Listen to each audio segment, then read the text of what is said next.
श्री कर्माबाई जी। श्री कर्माबाई जी नाम की एक भगवत भक्ता देवी श्री पुरुषोत्तमपुरी में रहती थी। इन्हें वात्सल्य भक्ति अत्यंत प्रिय थी।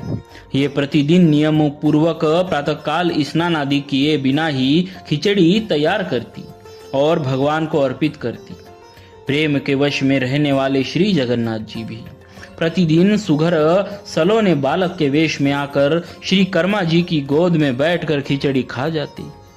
श्री कर्मा जी सदैव चिंतित रहा करती कि बच्चे के भोजन में कभी भी विलंब न हो जाए। इसी कारण वे किसी भी विधि विधान के पचड़े में न पड़कर अत्यंत प्रेम से ही सवेरे ही खिचड़ी तैयार कर लेती। एक दिन की बात है, श्री कर्मा जी के पास एक साधु आए। उन्होंने अपवित्रता के साथ खिचड़ी तैयार करके भगवान को अर्पण करते देखा। घबराकर उन्होंने श्री कर्मा जी को पवित्रता के लिए स्नान आदि की विधियां बता दी।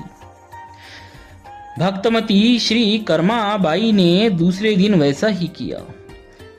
इस प्रकार खिचड़ी तैयार करते उन्हें देर हो गई।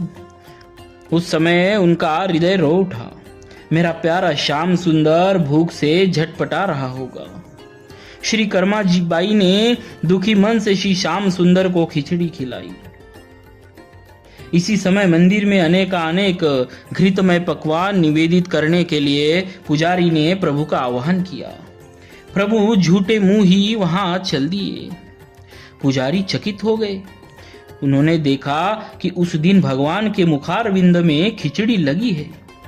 पुजारी भी भक्त था। उसका हृदय क्रंदन करने लगा। उसने अत्यंत कातर होकर प्रभु से असली बात जानने की प्रार्थना की। उत्तर मिला, नित्य प्रति प्रातः काल में कर्माबाई के पास खिचड़ी खाने जाता हूँ। उनकी खिचड़ी मुझे बड़ी मधुर और प्रिय लगती है।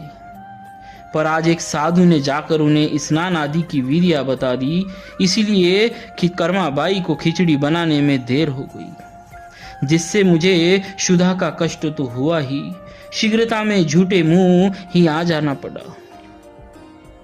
भगवान के आज्ञा अनुसार पुजारी ने उस साधु को ढूंढकर प्रभु की सारी बातें सुनाई।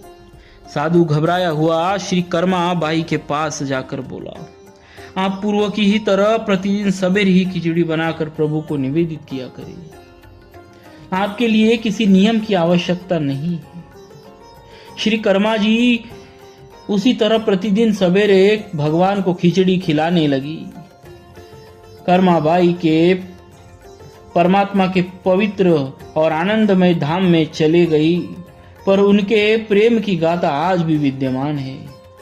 श्री जगन्नाथ जी के मंदिर में आज भी प्रतिदिन प्रातःकाल श्री खिचड़ी का भोग लगाया जाता है। बोलिए श्री कर्मा बाई जी की जय। भक्तवत्सल भगवान की जय।